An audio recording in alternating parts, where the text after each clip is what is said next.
University of Pennsylvania swimmer Lia Thomas taking first place in the NCAA 500-yard freestyle. She is the first transgender athlete to be crowned NCAA champion, but not without controversy because critics say she has an unfair physical advantage over the other swimmers and should not have been allowed to compete. Do you know this Lia Thomas thing? I forget what the name was before, but it had the LIA in the name at some thing, right? In the name it had before. And I think a lot of the issues that a lot of people having is that this person decided to make the transformation after they went through puberty, which I think is kind of normal. Well, not kind of normal, but... Well, the argument would be that that's the best time to do it because people should come of age and make sure that they make the choice. Make sure that they're less likely to regret it. Or whatever. Right. So, but in this situation specifically, because what they're saying is this person would have benefited from developing or having certain male hormones, testosterone, and right, to make their body stronger and whatever the case may be.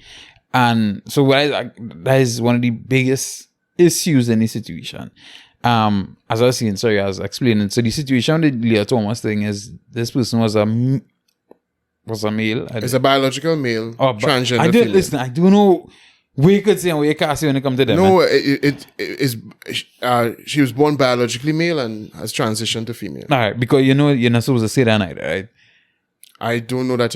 I say what I know, so I don't care what you're supposed to say. Oh, right, yeah, because clearly I ingest too much of this content, but those kind of content because they say you're not supposed to say that because at the end of the day you weren't really born biologically male.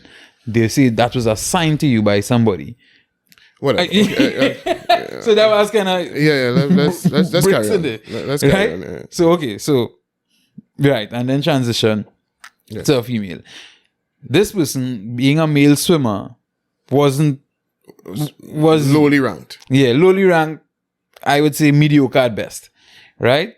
Transition to a female and is now destroying everybody. Top ranking. Yes. Duh. Well, like I said, one of them who went in the Olympics didn't do well. But some still believe her participation in a women's event is unfair. Tonight, there appeared to be no advantage. She didn't complete any of her lifts.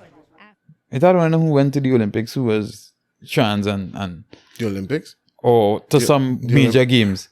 And I think it was a heavy lifter or one of them kind of thing. A power lifter, I think. From New Zealand or Australia, somewhere. Where I don't keep track of. Hubbard is the first transgender woman to compete at the Olympics, and her participation has been contentious. Them? Okay, maybe, right? Yeah. So the thing is, that is the issue that, I mean, I don't know how people feel about it. I think we are getting a lot of pushback against it now, though.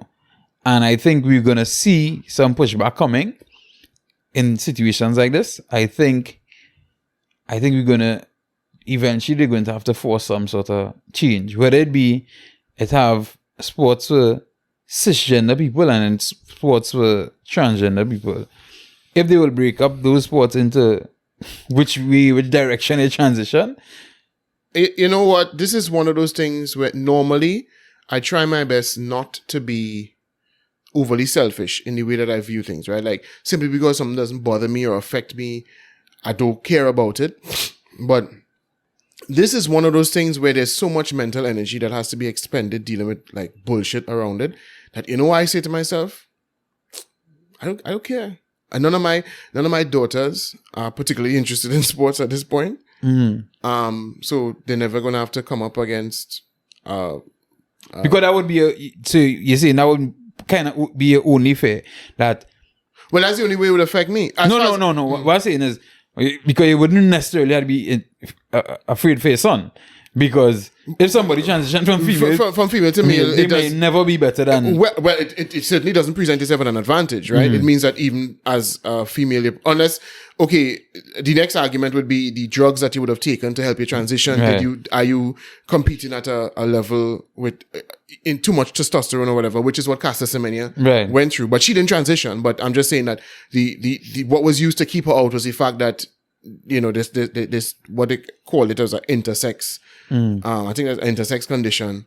and that she had a too high a level of testosterone in her system, and it gave her an unfair advantage. In her case, I don't think it's unfair because she was born that way. You know what I mean? There were no drugs that brought her that. But anyway, the point is, if it's a female to male transgender individual competing in male sports, then the likelihood of it presenting an advantage is minimal, right? But where this becomes a problem is in female sports. And as far as I'm concerned, if females are okay with it, then all right, go right ahead. If the women competing aren't, if they're so, progressive in their views and they're so determined. I think I know you've seen a lot of women but that's just some. The majority, they still because you don't know how many of them truly feel that way, or they just. But we talking about the ones who competing, or we talking about women on the whole competing. Because I think a lot of the women who are competing, they're having issues. So like even with the same one I was talking about, who was the powerlifter, when they asked for their opinion, they said, "We have no comment." Her competitors didn't want to speak about it. What do you think it means to have the first transgender athlete compete at these games? I personally won't say anything about that because I know it's a big issue going around about it. They said they had no comment. They could have easily said some real. Yeah, but I mean, I don't know about the weightlifter you're talking about, but I know that in the high schools in the States, when there were a couple track athletes that were transgender individual teenagers, and same thing, they were running as boys, didn't really rank, decided to run as girls, broke all the records, right? Public with it, and they're facing opposition from people who say even though you may feel like a girl, you need to compete against the boys. Terry Miller and Andrea Yearwood dominating the competition at the Girls Track and Field Championships in Connecticut earlier this month, coming in first and second place respectively. And while it was a state race, their wins are making national headlines, not because of what they did, but because of who they are, two transgender girls. They were running 1-2. In fact, in some of the instances, the top three were transgender individuals, right? That's what I was saying. And there was all a kerfuffle about it, and people outside were making a big deal. But when they asked the girls on the team, they was like, no. Again, I don't know how much of that is genuine. Yeah, we're okay with it, and how much of that is, well, I'm afraid to say I'm not okay with it because then I'd be called all sorts of names and vilified. So I don't know. But the point is, if the women who are competing are the ones who have to make it clear that this is not cool. Right. If you aren't saying that, then have at it. In this case with the Lia Thomas thing, I heard of one girl who was making who kick up a fuss because she was denied a place in the finals. Right, but it had that. But then they show you when they were on the podium and they were taking pictures, the two other girls pull away, like significantly away from. Well, I didn't know. I saw the picture. I saw the picture, but I didn't know what that picture meant. I didn't know if that was in any way. Because the impression I got is that when the kerfuffle was raised, the people at the school, because I mean she would be competing. She's competing for a university, right? But to get to that point, she has to compete within the school, right? And the people within the school were like, yeah, we're fine with it. And they're like, yeah, you go girl and blah, blah, blah. So, okay, cool. Well, she wouldn't get to that point if in, I think it's Penn State, I might be wrong, but the University of Pennsylvania. But the thing is, because what they were saying, I think I've also seen things where they're saying some of the team members, they're against it, but they realize the coach, even though they are mentioning it to the coach, I was reading after today, they mentioned it to the coach was like, ignoring their cries. Yeah. So they were like, well, what are we going to do again? Well, if that's the case, then they have to make a louder stink. And I think it might just be in not competing at all. Well, go and compete by yourself. So in essence, they cannot tell them. No, well, I mean, some of these individuals would have. I understand you're looking for No, and they can't do that because they would lose their scholarship and then they'll have to pay for the university and then that's a problem. So that's probably why they wouldn't do that. But they need to make. If it was the coach was racist and they would all kick up a fuss and they would not come to train and they do whatever and they wouldn't stop until that coach was fired. So then make the same stink. But the thing is, but then you have the the whole of social media, traditional media. But I get that. But what I'm saying is, this affects you, the rest of the. So all of the people who are out there, blah blah, transfer. That's your business. But remember, that's the thing. The point you're making is, the reason you don't want to kick up is because you want to keep your scholarship, right? If there's a possibility that you kick up about that, and you could be labeled as transphobic, and they kick you off the team. No. What I said was they don't want to not compete because then they lose. But what I'm saying, if the coach of the team was accused of, or this let's say the Lia Thomas herself was accused of being racist or whatever, then they would kick up a fuss, right? They would get Black Lives Matter involved, and they would protest, and they do all the things, and they would make sure that nobody. Yeah, but all those things are the cool things. Right, yeah, but what I'm saying is standing against a transgender person in a sport is not a cool thing. Right, yeah, I get that, but what I'm saying is they would have the same. They would have the fervor for it, right? We'll have the same fervor now because it affects you. It doesn't affect anybody else. The other people who are talking outside, that's their business. You are the one personally affected by this. And my thing is, if you don't want to, if you don't have the resolve to do that, then I don't care. Compete and lose. No, but this is what I'm saying. So what about if you're studying? If I am to say something, I'd be considered or classed as transphobic and thrown off the team. Well, no, you can't be thrown off the team for that, right? Well, so you well, they shouldn't be able to be thrown off the team for that. Well, and you would be, and you certainly wouldn't be able to do this all of y'all. If all of y'all make a stance and say that this is not what we agree with, or this is not fair, then they can't throw all of you off the team. Now, in terms of your scholarship agreement and what you have to do to keep your scholarship, I don't know what that is, and you'll have to work that out. But what I'm saying is, if you make it all that they are afraid of is being labeled a particular way, right?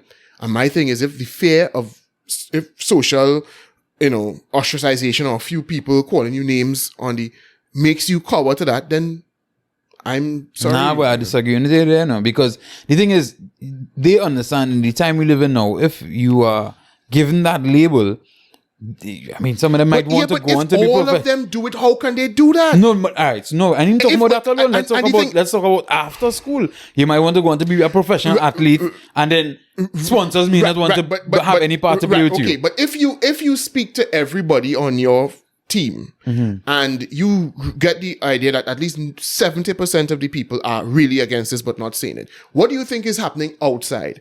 What do you think is happening in the actual world? Don't you think that everybody's thinking exactly what you're saying? And the only reason you're not saying it is because you're all scared?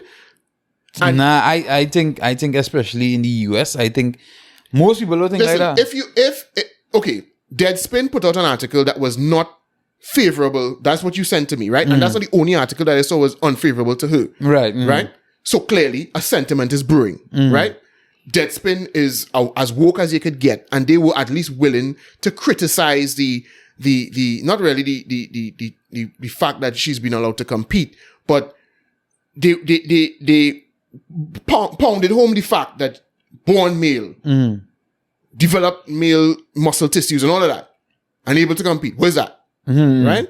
So then clearly I mean, there are some things that I could understand where, all right, maybe you feel your opinion is in the minority and you really, so you feel there's no sense in that. But I think everybody knows that no matter how you feel about transgender individuals. So this get back to my point.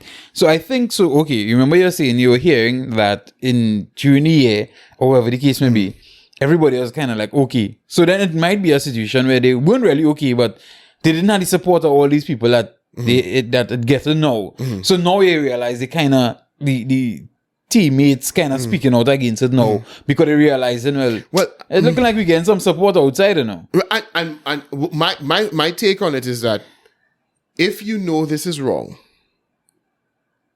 and you are willing to go along with it, and it affects you, not me, then I done. As far as I'm concerned, compete and lose. Because it got to this stage, because I'm sure when the person transitioned and tried out and declared they were female and whatever, everybody had first of all, look at the height of this individual. You know what I mean? What's happening here?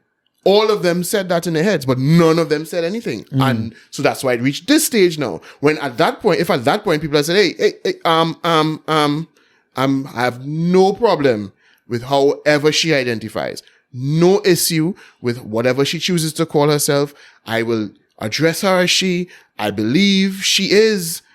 Well, you can't say you believe she's a woman because the argument this is why you can always catch them in reality. You know, it's one of the issues they were having as well. They were saying that she would walk around the changing room with her male genitals hanging. Well, right. And a lot of the rest of the team, they were uncomfortable with it. Oh, and why? They told the coach that they were comfortable with it. Why? It's a woman. It's a woman. And I know I seem in color, but you know why I'm glad? I'm kind of glad this is happening is because this is what happens when you can't have an adult conversation where, listen, we can talk about how to treat people who have gender dysphoria. We can talk about how sensitive we have to be to you know, you shouldn't be an asshole, or you should be, you know, no problem. We can have all those discussions in a rational manner. But then when we start saying, no, that's a woman. Okay, well then if it's a woman, then there's no issue. There's no issue. It's a woman competing amongst women. End of story. All right, and then I'm done. I'm done. You have made your bed. Now lie in it. So all of the people who were pretending all the time that they believed what they were saying, okay, now your daughter is going to lose a scholarship because of that. Right? Now your friend or your sister or somebody, they're going to lose a scholarship because of that. Now your friend or your sister will be made to feel real uncomfortable in the change room because it's a woman. End of story. And that's what you've been saying, that it doesn't, you know, they were, like you were just pointing out, it's not that they were born male and transition. That's not even right. They were born female. You just didn't reckon all of that nonsense that's taking place, and all this mental gymnastics and this bullshit, let's call it what it is. Instead of just having an adult conversation, okay, transgendered people exist. How do we treat with them? Right? Again, it's always, you know, you want to encourage people to be sensitive to other people's situations. And as I say, let's have an adult conversation about how we deal with this. But if we don't have an adult conversation about this, we just make believe. And we pretend that we all buy into this concept. And, you know, and if you don't, then you're some sort of troglodyte who needs to be put in a cave because you don't know what the modern world is made up of. And now we have this bullshit. So as far as, again, and maybe, you know, if I was concerned about my daughters being in a space, I know what to tell you. That's where the action might be just now. With males, I don't think it'll happen here. Hopefully, I don't think that you have that fear to face. While they are still young, I don't think I have that fear to face here. But that's the only issue, the only part of it that might affect me. So as far as I'm concerned, have at it, bro. Have at it. Let them compete in the Olympics. Mind you, it will become a trend. It will become a trend when people. It's kind of already a trend, but when people realize, wait a minute, I can't medal as a male. Yeah. Well, I think where it will start to get interesting for me is where I want to see how things like endorsements and things will happen. I want to see, like, when these people do this transition trick and you end up competing as a female now, and let's say you're medaling and you're at the top, if they will get the same kind of endorsement deals. Yeah, for sure. Because everybody will want to hitch their wagon onto them because that's a woke thing to do. So, in fact, a transgender athlete now I'm sure people are probably contacting Lia Thomas now to do endorsement deals. That's the next thing. So let's just say we have 2 or 3 of them in a particular field or a particular whatever, right? Discipline. And they push out all the cisgender women and they start to get all the money. Yeah. Then again, and that's what I say. And I'll look back and I'll be like, well, this is what you created, right? Because when it was happening, you could have said, no, listen, I'm not transphobic. This is bullshit. I know that. But you didn't, so now gets no money. No. And we close off on this note. I think it's a wonderful idea. I think it's great. You know why? No, you can't kill the patriarchy because here we're going on. Because remember they say in the patriarchy, fireburn the patriarchy. But guess what? So now if men want to be in charge, they transition to women and they still get to be in charge. Right. They still they end up being the best women. Yeah. Men end up being the best women. So I listen. And you know what the problem is? The reason why I was concerned about the Olympics thing is because I know that the Olympic Committee would have to have broad support from other countries, and I don't know if you could have that in the Olympics yet, because the kind of pushback you'll get from countries where nah, bro, you see that bullshit all there condoning in the West there, we don't know none about that. You know what I mean? So how they would view that sort of thing. But I think this is going to, just like almost everything else, you're going to continue to see a split in the cultures of planet Earth, where, because after a while, if countries that aren't on board with this shit start saying, but we're not going to be sending our athletes to be to keep losing to biologically male individuals or whatever. So we'll just pull out, and then we'll have our own games, and we wouldn't involve ourselves in that. And I think you're just going to see that fracture forming, and then it'll become increasingly a thing where this is your world, and the rest of the world operates in a different manner. Joe Biden was making a speech the other day and talking about New World Order. I think that is, he might be the New World Order he think is coming. I think that is the New World Order. We will have, I think just in the United States and all, you'll see it.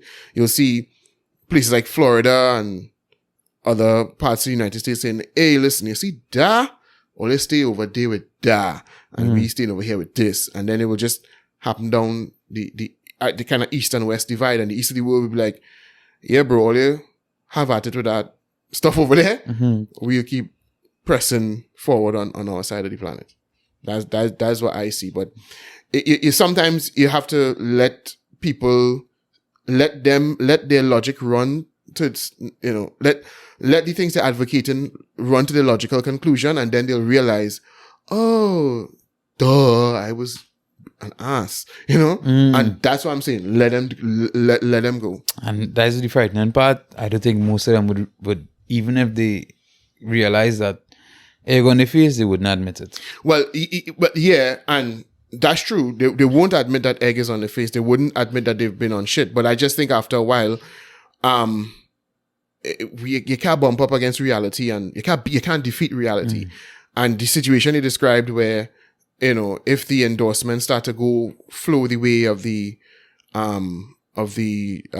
transgendered individuals and the cisgendered individuals, I don't even like that term, but these normal people, get their, they quite simply, which will always be in the majority, they quite simply realize money is now at stake. Because you see, what happens is it's easy to pretend to believe something when there are no consequences. But when the consequences start to bite,